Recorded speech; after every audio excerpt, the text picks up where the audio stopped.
amazing. I'm gonna get everything packed up. I am frozen. Get in the car, we'll do more talking after I warm up.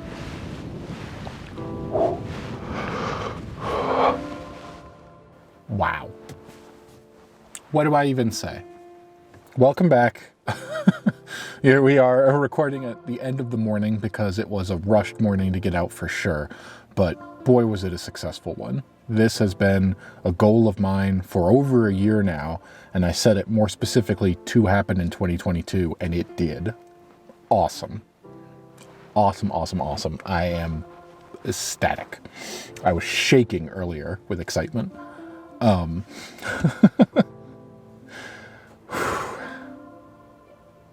We have seen the Sage Grouse, the greater Sage Grouse, I believe, technically. And they did their mating ritual, which is a dance known as a lek, L-E-K. I hope I'm pronouncing that correctly. I knew to come out here. I came here a year ago, and I knew to come back because this was one of the spots marked by the Wyoming Game and Fish Department's preservation wildlife thing.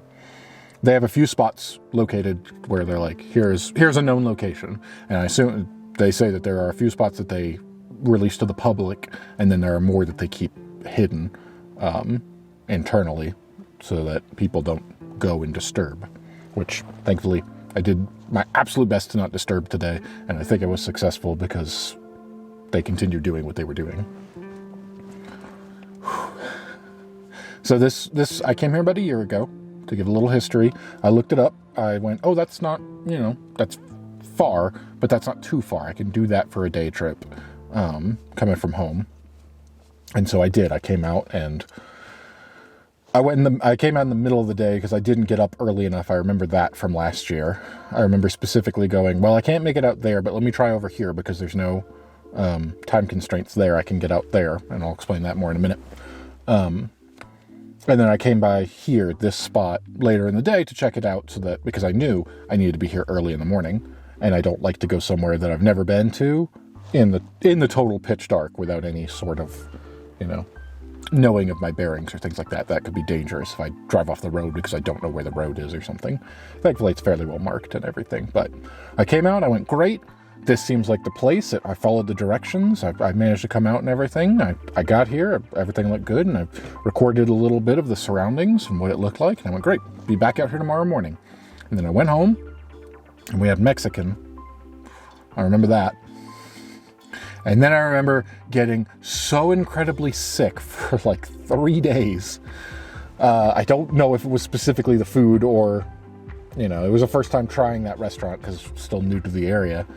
So I don't know if it was food poisoning because I was the only one who got sick from it, but it was definitely a stomach bug, which leads me to believe that it wasn't as clean. Anyway, I don't remember if we've eaten since then. Maybe we have once. But the point is, I was throwing up at a fever. It didn't happen. And it's a specific time window to come out and see that, and it just did not happen last year. So I was determined to make it happen this year, and it did. I'm super happy about that.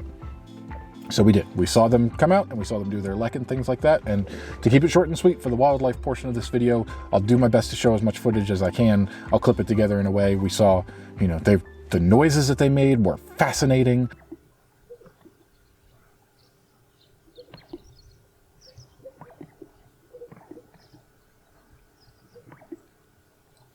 And they had by the time I got here already started. That's why my wrist is warm. I put my hot hands in there because I was taking my gloves off so often. Whew. Okay. So to fill everyone in, to keep it, the reason why I came out here and the reason why I did everything that I did, I could not have done this without the Game and Fish Department publishing this location as a known location to see the lek. That was not going to happen. There's just so much big open space, but what they need for everything here, this makes it an ideal spot, and that's why they come here year after year, which is excellent. But there are rules, and I absolutely am going to follow those rules, not just for the not disturbing of the animals, but because I wouldn't. It seems really disrespectful for someone to go, let me let you in on something. Here are all the rules, and you go, cool, I won't do that now. So no, I absolutely did that. The rules. The ethics, as they called them. I just consider them straight up to be rules, and I assumed that if I broke any of those rules, I would get in trouble. Maybe not arrested, but tickets, whatever. Wasn't going to take a chance. So, Arrive at lek sites at least 1 hour before sunrise. That's why I had to get up at 4:15 this morning to get ready, packed up, loaded the car out on the drive by 5 to be here by 6 because the sun rose at 7 this morning. Don't drive onto the lek. Park away from the edge of it. Oh yeah, I'm plenty far away from it. Turn off the vehicle lights and engine. No worry about that. That was already off as soon as I parked. Use binoculars and spotting scopes to observe birds. Absolutely. I had my binoculars. I had all my big lenses and everything. Stay in your vehicle. I was in the back. I stayed in the vehicle more or less. I can understand if it was photography, I would absolutely just pull up sideways and shoot out the window if I was doing something like that. And when I come back, I may do that. But for me to set up the cameras the way that I did, there wasn't really a way for me to set them up and stay like seated in the vehicle. So I sat in the back on the back end of it. That was the best that I could do. But I feel like I did not leave the vehicle in any way.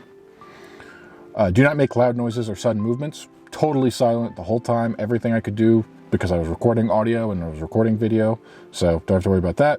Keep pets in your vehicle. Better yet, leave them at home. Yeah, well, all I have is a cat, and the cat hates car trips that I would never, no, not even. Don't trespass on private land. This is not technically trespassing. This is a hunting area managed by the BLM, the Bureau of Land Management, and I'm also just sitting right here on the side of the road, so not a problem. Postpone your visit if roads are muddy. Didn't have to worry about that. It's been dry, besides the fact that it's been snowing, but it's also so cold that didn't have to, there wasn't a concern with that. The roads are fine. Do not construct wildlife or photography viewing blinds on or near lek. That was why I would love to get a little closer and put up the blind and put everything in it. Can't do that. Be especially cautious when viewing activities during late March and early April when breeding activity usually peaks. Late April is a better time to visit because most of the breeding is complete, but the males are still actively strutting. The weather is usually better too. That was the other thing. I would love to do that, and I probably will try to come back as much as I can during the next month and a half, but I knew that if I got out early enough, I'm careful enough, as far as I am aware, that I did not disturb them in any way, and I want to see the breeding activity with everything. I did everything I could. I got here as early as I could. I was totally silent. I pulled up, there was another. Respect the bird. What else can you do? Respect the birds providing your recreation. Always practice ethical and responsible bird watching. Keep pets under control. Don't train your dogs. Don't camp. Restrict your off-road vehicle use. Visit this website and report harassment. So that was everything else.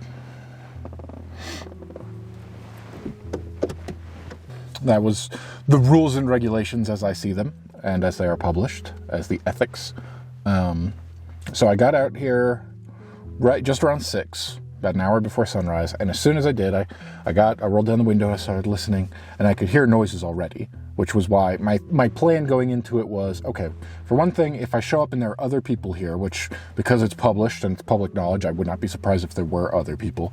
If I'd shown up and there were other people, that would be absolutely, they clearly know what they're doing, break out all the camera stuff, because I brought everything today. If I'd shown up and there weren't, then I would have probably hesitated and waited a little bit until closer to sunrise to see if I could see anything. Didn't have to even worry about that. As soon as I got here, I started hearing them making their noises out there at 6. So that gave me the concern of, oh man, I need to be extra quiet.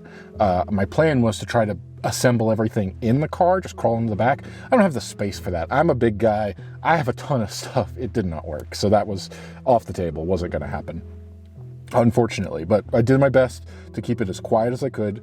I didn't disturb them. They kept making their noises the whole time. So thankfully, it wasn't too much of an issue there. What I did do was I grabbed my headlamp, which, there it is. I put on my headlamp so that I could see, and I did not. I turned on, when I first got here, I made sure I could park safely, so I had the bright lights on. But then, if you can tell, this has red lights, which were much, much dimmer, and I don't know if birds can see red light. I'm sure that they can, but I kept it. This was able, so that I needed just enough light to see what I was doing without disturbing anything. So I used the red light to get everything built up. I brought the big camera with the big lens and the tripod. I brought the smaller cinema camera, or pocket cinema camera, with its lens, so I could get some, that's a variable, the zoom lens, so I could get some wide angles and try to go close in. I got that set up with a shotgun mic on it. I did the whole thing, the whole Megillah. I had the camcorder set up so I could do the ambient noise for everything. I set up my mics for the audio recording. I did it all, everything, because I wanted to try to get as much as I could here. And it worked. The sun rose up. It took me about 40 minutes to get everything built up, going as quietly as I could. That's why it took so long. Like, setting up 3 cameras and audio equipment and everything there already is a lengthy process, but then doing it to try to be dead silent is even lengthier. Having to very carefully unscrew and put things in. I have so many things with Velcro. But anyway, it was a great day. I'm really glad I saw this. This has been a goal. I was super happy. I learned a lot watching them. That was fantastic. I really hope to come back out. I think the next time I come back out, this is kind of it's apparently a reservoir, but not really. There is water. It's frozen, and it's mostly on this side. Compared to the other side, you can't really tell. I'll take a clip here before I leave, but you drive across a little bit there, and I think there's a place where I can get to on the other side where I can get them from another angle. I can't really get any closer, not that I want to do that, because again, I don't want to disturb them, but at the very least, I think if I do that, that gets me a little bit closer to or not closer, a little bit of a different angle. The sun would be more coming up behind them, and they'd be kind of backlit, which would be useful for, certain types of the angles that I want to get anyway. So I think that will be my goal when I come back, maybe next week. We'll have to see how the weather looks. There was a little bit of snow this week. Thankfully, it was there and gone, so that kept the roads clear. Everything should be good there. It will start warming up, and then the snow will melt, and that's when it'll start getting into the muddy roads, and I will not get stuck in muddy roads, so if that will prevent it. But at the very least, I have done it. I have completed it once. I have seen what I set out to see. I got multiple angles. I think I got some good footage of some really interesting, there was some fighting going on between the males. They do this really interesting thing. I got some slow-mo footage of them doing it. I could not be more pleased with that. That is excellent. And I'm really glad I did it because, on a little bit of a personal note, I don't know how much longer we're going to be here in this location. The reason that we moved out here in the first place of my significant other's job may be changing, and we might be moving for another job somewhere else. I'd like to stay in the state of Wyoming just because we've already got everything settled and it would be easier. And there's still so much I want to explore, but what happens, And there's plenty of wildlife all across the United States, so wherever we wind up, I'll just keep making videos and doing everything there. So, till next time, yeah.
Boom, boom.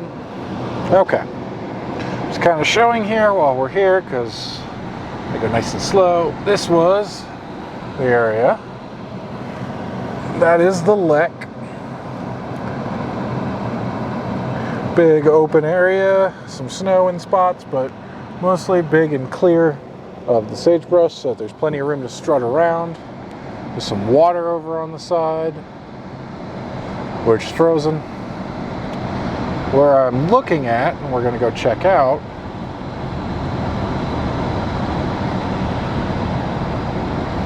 it's right over here as we drive past, or drive over.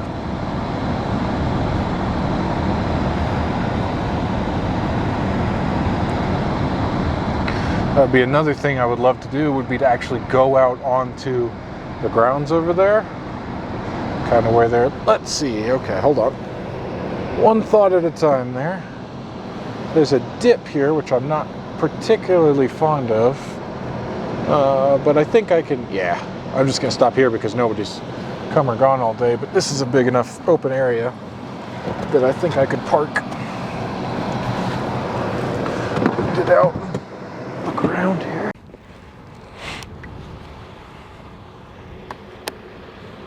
So this is, I don't know how much, I realized I wasn't recording and I thought I was. This is the road that comes down, which is where we were. There's a little dip here where the water collects, but I can get over that dip just fine. It's not too muddy or anything, and I can park right out here. So when I come back, I will come to this spot here, as opposed to all the way over there, which is where I did. And then we'll be able to watch them out here, this is where they were dancing, doing their mating ritual. Look how pretty it is with the snow-covered mountains. Zoom in a bit. And then over on this side, facing the other direction, some snow-covered mountains over there. It is super pretty. One of the things I'll just talk while I get back in the car here. One of the things, there, hush.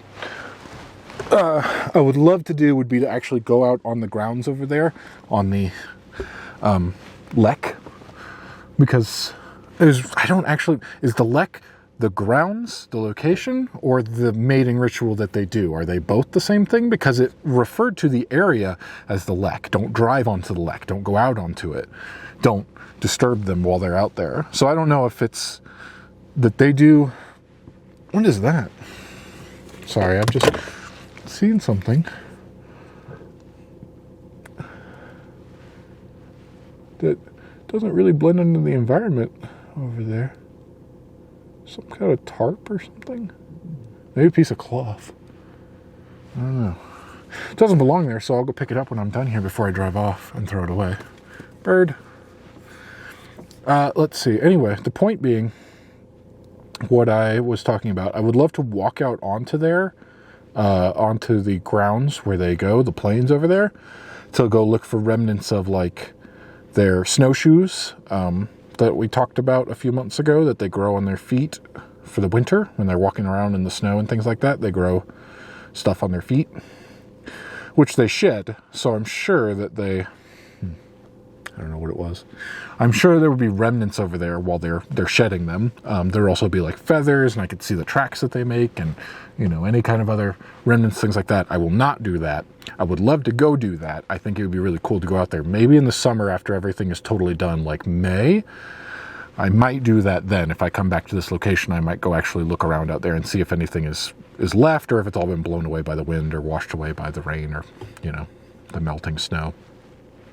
I will not go out there because that absolutely would be disturbing them for a human to be all smelling of human and walking around on the area that they use as a mating ground. Even if I use like a scent cover up that I have apple. Even if I really spray myself down to try to cover up the human scent, now the mating ground that they're trying to use smells like apple, which it would not normally. So I do think that would also be a disturbance, not something I'm willing to take the chance on and disturb these innocent creatures. So I would love to. I won't. Maybe come summertime, I will come back. I will look around and see what I can see there. That is that. This is the location that I've come to. I have found the spot that I will come to for next time, and I will hopefully be back out here soon. I'm not exactly sure when, but more footage would be excellent, especially from a different angle. Like this is what I'm this is what I'm thinking. If they're here, from where they were out there on the grounds, this would be, instead of looking at it like this, it would be more of over there to give kind of a perspective, I suppose. Time to drive home.